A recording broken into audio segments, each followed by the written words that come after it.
Hello again. So now I'm going to show you guys the Mishima or inlay technique.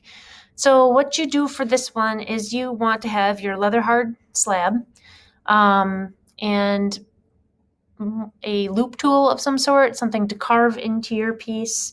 Again, this piece or the needle tool is not necessarily the most ideal for carving into a leather hard piece just because it pulls those burrs up. It is really good for stippling though, so if you wanted like just some kind of subtle tiny little dots to stipple, if you know what stippling is in drawing, it's just creating a gradient using a series of little dots, and the closer they are together, the more dense the color or the shade, and the more spread apart they are, the more it appears it's a lighter shadow. So that's a way you can use your needle tool to carve. But if you're trying to dig out lines, the loop tool is better. And again, you can always make your own with wire that you have at home or a paper clip. So I'm just going to carve some shapes into my leather hard slab here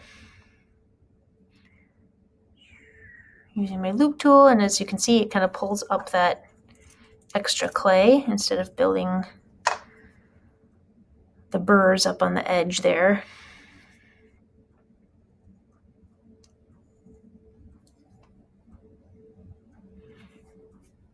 I'm just wiping away the extra that kind of popped off there.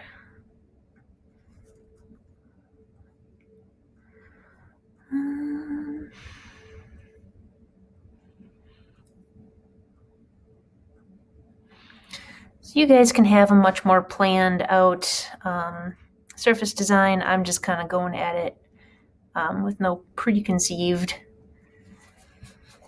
plan. This is just to show you guys some techniques. So hopefully you guys have a drawing in your sketchbook already that you want to put onto your piece, or have a good idea of what kind of pattern you want to use or texture you want to create. Or maybe you're just experimenting, and that's okay too.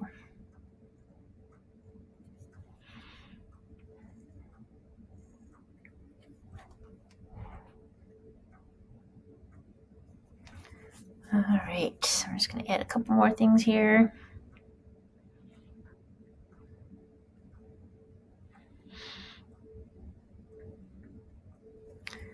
Trying to fill in the space a little bit. Now with the inlay, if you remember from the demonstration I did in class, I'm carving into the surface, and what I'm going to be doing is covering that surface with a thick layer of underglaze, and then I will be scraping it away so that the underglaze fills in what I carved away. And when I wipe that extra underglaze away, it will leave any underglaze that went into my carving will be flush with the surface of the slab. So you'll run your hand across it and not necessarily be able to feel the pattern that you carved, but it'll be of a contrasting color of the underglaze against the clay body. So I'm just going to add a couple more of these dots. I'm kind of interested to see how these dots turn out.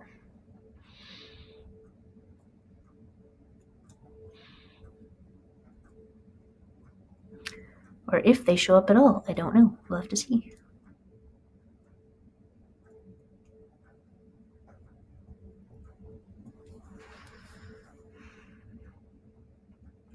And maybe I could do some lines too.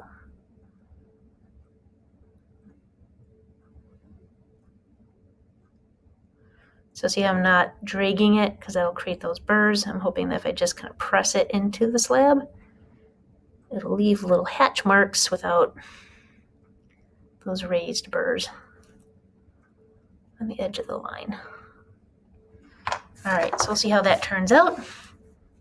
So now I'm going to apply this pink underglaze. Make sure it's stirred up really good.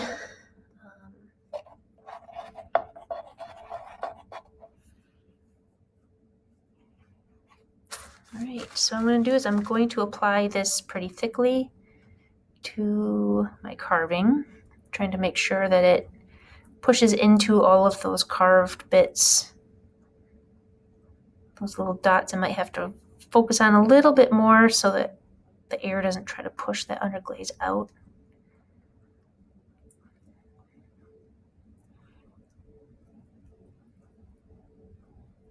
I might try to resist that.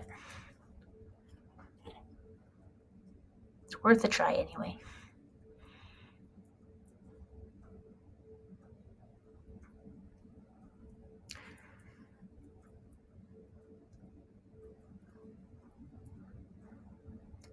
So I'm definitely going to have to apply more than one coat in order to get, because I carved pretty deeply with that loop tool. In order to get enough underglaze to fill those carvings, to become flush with the surface of the slab, I'm going to have to do at least probably 3 layers of underglaze to fill it in enough so that when I scrape just the surface of the slab, I'll pull off the underglaze on the surface and the carvings will be flush.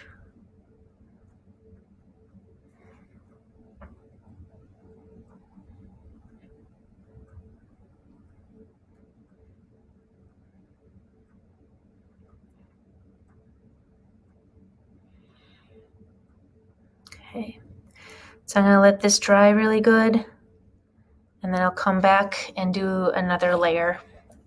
All right, so that layer has pretty much dried, but you can see the shadow of that carving. You can see there's a little bit of a dip. So this was only 1 layer of that pink underglaze. I need to go at least probably 2 more layers to try to raise that carving up to the surface of the slab itself. So I'm going to paint another layer of that pink. Again, I'm going to apply it pretty thickly, trying to fill in all of those little dots I put in there, as well as the carvings I did.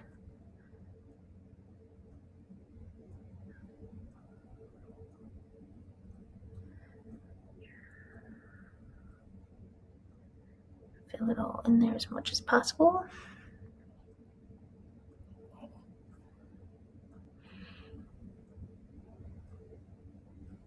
Really nice and thick. All right, so I'm gonna let that dry and then I'll apply that last one. Hopefully that'll fill in those carvings enough that we can start scraping. All right, so it's pretty much dry. You can see where it's a little bit darker pink. There's still some dampness there. If I weren't doing this for demonstration, I would let this sit for a little longer just to make sure it's really good and dry. But I'm going to go ahead and start scraping away. Hopefully it won't smear. So what happens is if it's not dry enough, instead of just scraping away, what can happen is the underglaze can kind of get dragged across the surface and kind of smear. So hopefully that won't happen, but we will. It's always good to demonstrate mistakes as well. So you're welcome. I'm just going to clean off my rib here a little bit, make sure there's not chunks of clay that are going to leave little lines in the surface. I'm going to start scraping away that top layer of underglaze. So all the excess on the top surface there.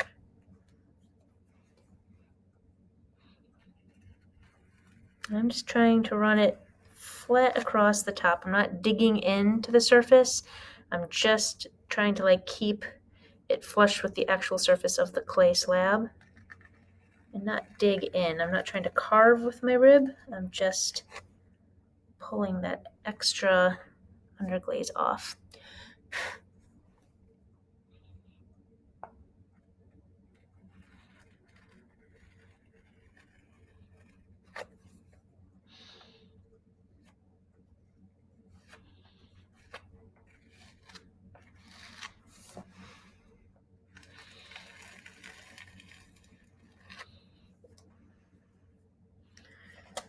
So you can see,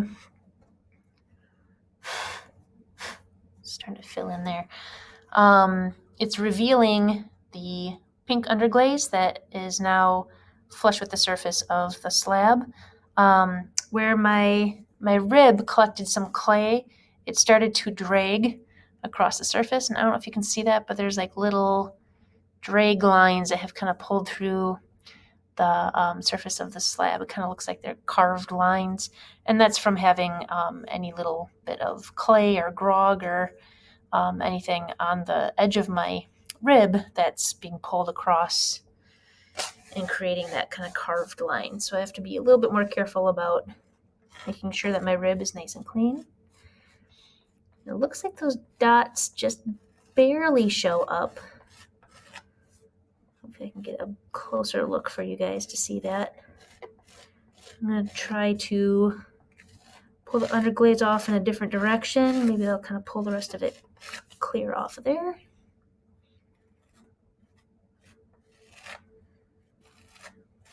Get a nice clean inlay.